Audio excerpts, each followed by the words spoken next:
In the middle of the Nevada desert, there is a place that officially didn't exist for most of its history. No signs on maps, no mention in documents, only silence. Yet from its runways, machines rose into the sky that looked like they belonged to another world. To farmers and travelers, they were glowing discs or silver arrows, moving faster than anything human. To the government, they were secrets hidden in plain sight. Over time, stories gathered like dust storms, strange lights, whispers of underground labs, tales of spacecraft not built on Earth. And at the center of it all, a single name, stamped on a map with no meaning, yet destined to become a legend. Area 51. For decades, it has stood as the most mysterious patch of land in modern history, where the line between technology and mythology, truth and imagination remains blurred. But what really lies inside, and why does the question of aliens refuse to disappear? The Nevada desert is vast and unforgiving. Stretching for miles in every direction, it is a place of silence, broken only by the wind scraping against rock and sand. For most, it is emptiness. But hidden within that emptiness is one of the most impenetrable places on Earth. At first glance, there is nothing unusual, just flat land, dry lake beds, and mountains rising like jagged walls. Yet approach too closely, and the illusion breaks. The dirt roads are marked with stern warnings. No trespassing. Deadly force authorized. High-tech cameras watch from distant ridges. White trucks appear without warning, their movements precise, as if rehearsed. Even the skies above are forbidden, closed off to commercial pilots by a ring of restricted airspace. This is no ordinary base. For decades, even its existence was denied. Its runways unmarked, its workers transported in unlabeled aircraft from Las Vegas, vanishing into the desert at dawn and returning at dusk, saying nothing. To outsiders, this secrecy feels like a message that something is being hidden here, not just from rivals, but from the very public it claims to protect. And that silence has transformed an empty desert into one of the most enduring mysteries of modern history. What could be so important that a patch of sand and stone must be defended like a fortress? And why, in a country known for transparency, is this place still shrouded in shadows? The story of Area 51 begins not with aliens, but with fear. In the mid-1950s, the Cold War had reached a dangerous equilibrium. To superpowers, the United States and the Soviet Union stood locked in a silent struggle, where every advance in weapons or intelligence could tip the balance of global power. America needed to see behind the Iron Curtain. Conventional aircraft couldn't do it. Soviet air defenses were too strong. What was required was something radical, a machine that could fly higher than missiles and faster than fighter jets, a plane that could turn secrecy into survival. The CIA chose a remote, dry lake bed in Nevada, Groom Lake. It was flat enough to serve as a runway, and isolated enough that almost no one would stumble across it. Here, construction crews built a small cluster of hangars, runways, and support buildings. No signs, no public records, just a code name, Area 51. Soon after, engineers and test pilots arrived. Their task was monumental: test the U-2 spy plane, a jet designed to reach altitudes of over 70,000 feet, far higher than commercial flights of the era. From the ground, the U-2 appeared to be a silver streak gliding in silence, reflecting the sun in ways no civilian had seen before. To locals, it seemed otherworldly. To the US government, it was a lifeline. Every successful flight brought new knowledge of Soviet capabilities. Every secret launch was another step in keeping America a step ahead. But secrecy has a cost. When people in nearby towns reported glowing shapes darting across the skies, there were no explanations, no clarifications. Officials remained silent. And into that silence, the seeds of mystery began to grow. Area 51 was never meant to be mystical. It was built for war. Yet, from its very first days, its shadows were already giving birth to myths. What began with the U-2 was only the first chapter. Once Groom Lake proved its secrecy, the desert became the stage for machines that seemed to defy imagination. The A-12 ox cart was among the first, a plane built almost entirely of titanium metal so difficult to shape that the US had to secretly acquire it from the Soviet Union itself. The A-12 was razor-sharp, long, and dark, designed to outrun anything launched against it. At speeds above Mach 3, its skin would heat to over 500 degrees Fahrenheit, glowing as it tore across the sky. Then came the SR-71 Blackbird, sleeker, faster, and capable of crossing continents in hours. Flying at the edge of space, it was nearly untouchable. To most who glimpsed it from the ground, it looked like something from another planet, long, black, and silent, until it had already passed overhead. But perhaps the most revolutionary creation of all was the F-117 Nighthawk, the first aircraft designed to be invisible not by speed, but by shape. So with jagged edges and flat, unnatural angles, it resembled no plane ever seen before. To the human eye, it looked alien. To radar systems, it looked like nothing at all. Each project demanded secrecy beyond imagination. Workers were flown in on unmarked Janet flights from Las Vegas. Families asked questions that could never be answered. Even high-ranking officials in the Pentagon often had no idea what was happening inside Area 51. In this silence, legends thrived. For the public, strange lights became saucers. Its odd shapes became proof of visitors from beyond. The irony was sharp. The more human ingenuity pushed boundaries, the more it resembled something extraterrestrial. Inside Area 51, the future of warfare was being forged. Outside its gates, the myth of aliens was being born. In the 1950s, Nevada became a canvas for experiments too dangerous to conduct anywhere else. Nuclear detonations, missile trials, and secret aircraft testing turned the desert into a vast military playground. To keep order, the land was divided into numbered grids: Area 1, Area 2, Area 3. Among these designations was a dry lake bed marked as Area 51. Nothing mystical, nothing poetic, just a code on a government map.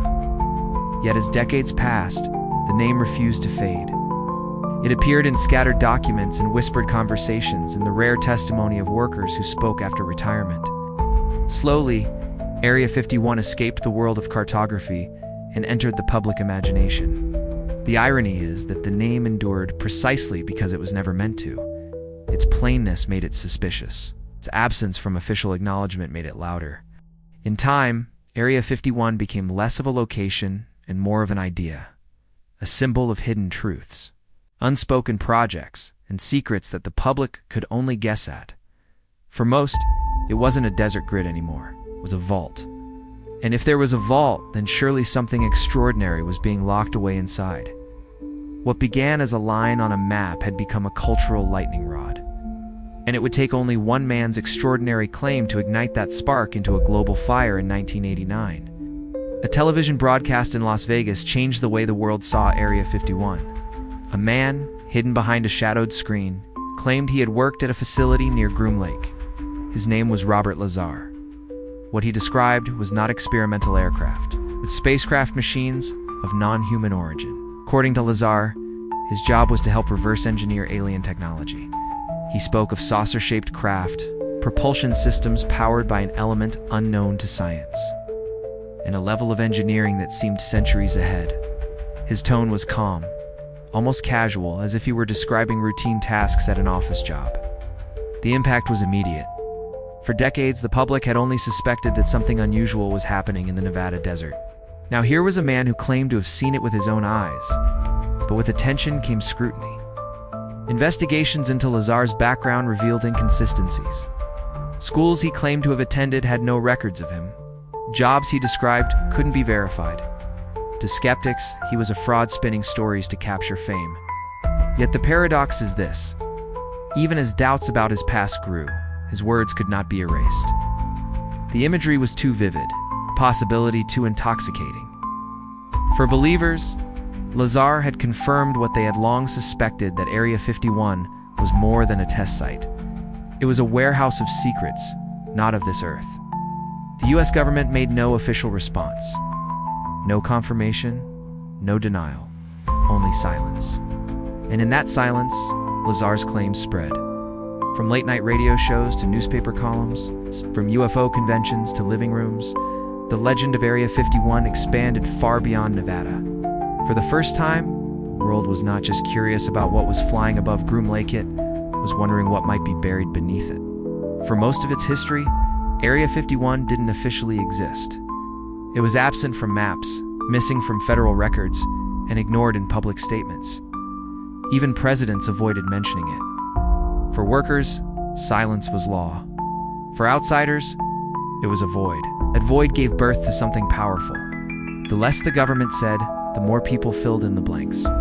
Every unexplained light in the night sky, every strange rumor, every whispered testimony was absorbed into a single narrative, that something extraordinary was being hidden in the desert.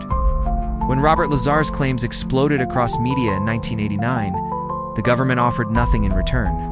No clarification, no correction, just silence. In that silence, his story flourished. It would take nearly a quarter of a century before the truth, at least part of it, was acknowledged. In 2013, the CIA declassified a series of Cold War documents through the Freedom of Information Act. For the first time, Area 51 was named in official papers. Maps were released, reports were published, but the revelations were clinical. They described the testing of U-2 spy planes, the SR-71 Blackbird, and later stealth programs.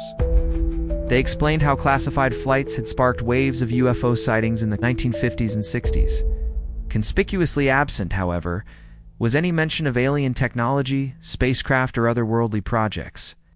This partial acknowledgement did not close the story, it deepened it. By admitting to decades of secrecy, the government confirmed that something significant had been hidden. And by refusing to address the most sensational claims, it left the most tantalizing question unanswered. Why reveal the existence of the base after so many years but leave the most persistent rumors untouched? For believers, the omission spoke louder than the documents themselves. As the Cold War intensified, the American desert skies became a theater for experiments unlike anything the public had ever seen. From the hidden runways of Area 51, sleek aircraft lifted into the night. The U-2 spy plane, climbing higher than commercial pilots thought possible. The SR-71 Blackbird, moving faster than the speed of sound, its titanium body glowing in the darkness. And later, angular shapes that absorbed radar-like shadows. The early whispers of stealth technology. To those on the ground, the sight was indescribable. Strange lights appeared where no aircraft should be. They darted across the horizon, hovering, then vanishing in silence. Commercial pilots reported glowing discs. Residents spoke of shimmering triangles gliding overhead. In reality, many of these sightings were test flights. But to a public with no frame of reference, they looked like machines from another world. By the mid-20th century, UFO reports surged in lockstep with Area 51's most ambitious projects. What the military saw as classified data points, civilians interpreted as proof of extraterrestrial visitation. Ironically, secrecy amplified the illusion. If the government had simply admitted these were test flights, much of the speculation might have dissolved. Instead, denials and silence only added fuel to the belief that something unearthly was happening. The Air Force quietly collected thousands of these reports through programs like Project Blue Book. Most were dismissed as natural phenomena, whether balloons or misidentified aircraft. But a small percentage defied explanation. And it was in those gaps, in the unexplained, that imagination thrived. The result was a perfect loop. The more advanced the technology became, the more incredible the sightings appeared. And the more incredible the sightings, the more firmly Area 51's reputation as a gateway to alien secrets took hold. Eventually, even those working on classified projects could not ignore the irony. The United States had built machines that looked alien to protect itself from human adversaries. In doing so, it had created one of the greatest myths of modern times. By the late 20th century, Area 51 had transcended maps, declassified documents, and local rumors. It had become a story, a narrative crafted not in government briefings, but in film studios, television writers' rooms, and the imaginations of millions. Movies like Independence Day depicted it as a vault for alien spacecraft. Series like The X-Files suggested it housed beings from another world.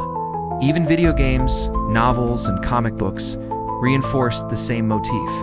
A hidden desert base, locked gate, a secret no one could touch. Pop culture did more than entertain. Filled the gaps left by secrecy. Every unanswered question became a plot point. Every unexplained light in the sky became evidence in the collective imagination. Interestingly, The more Area 51 appeared on screens, the more real it felt to the public. Fiction and fact intertwined until few could separate them. People began to interpret almost any unusual sighting, whether a test plane, a satellite, or a meteor, as proof of extraterrestrial presence. And yet the irony remained subtle. All of this was sparked not by aliens, but by human innovation hidden from public view. The stories Hollywood told were, in a sense, true, just not in the way anyone imagined. The planes were real, the secrecy was real, the technology was extraordinary. Only the visitors were missing. In this way, Area 51 became more than a base. It became a cultural mirror, reflecting our fascination with the unknown, our suspicion of authority, and our desire to believe that somewhere beyond the desert sands, secrets wait that no human has yet uncovered. Even today, Area 51 remains largely inaccessible. Satellite images show long runways stretching across the flat bed of Groom Lake. Hangars rise like monoliths, and strange mounds of earth hint at structures hidden below. Speculation has always followed secrecy. Former employees speak quietly of multi-level underground facilities, workshops where advanced aircraft or prototypes may be tested out of sight. Some suggest these are used for drones, hypersonic aircraft, or energy systems far ahead of what the public knows. Others claim they could house objects that defy human engineering entirely. The desert itself becomes part of the myth. Mountains hide tunnels, salt flats, mask underground hangars. From above, the land appears barren, but beneath, there could be layers of activity humans are not meant to see. Satellite enthusiasts and hobbyists have scoured the area for anomalies. Elevated Earth ventilation shafts, oddly symmetrical patterns, all fuel the imagination. Every new construction, every expansion of runway or facility is interpreted as proof of secret projects or something even stranger. Yet, despite decades of speculation, no hard evidence has ever emerged to confirm extraterrestrial technology. What remains is a tension between what we know, human ingenuity, military secrecy, Cold War history, and what we imagine. Area 51 is a paradox. It is at once entirely human, yet completely unknowable. Every shadow, every unexplained flight, every restricted corridor contributes to a story we cannot fully verify. And that uncertainty is precisely why its myth endures. No matter how far technology advances, the desert keeps its secrets. And in the space between reality and imagination, the legend of Area 51 persists. So, are there aliens in Area 51? Decades of investigation, testimony, and speculation suggest not. What exists within the desert's guarded expanse is remarkable but human. Stealth aircraft, hypersonic projects, advanced drones, technologies that were once thought impossible, now quietly shaping the future of warfare. And yet, the alien question persists. Why? Because secrecy is powerful. It creates gaps in understanding, and the human mind instinctively fills them. Every unexplained light, every guarded hangar, every denied request for information becomes a canvas for imagination. Area 51 is more than a military base. It is a symbol, a mirror reflecting both human ingenuity and human curiosity. It embodies the tension between what we can know and what we long to understand. Perhaps the real mystery of Area 51 is not what lies beneath the desert, but what lies within us. Our fascination with the unknown, our yearning for stories that reach beyond ordinary experience, and our capacity to weave meaning from silence. The desert keeps its secrets. The machines continue to rise. And somewhere in that tension between fact and imagination, the legend of Area 51 endures, not because of what we have found, but because of what we continue to wonder.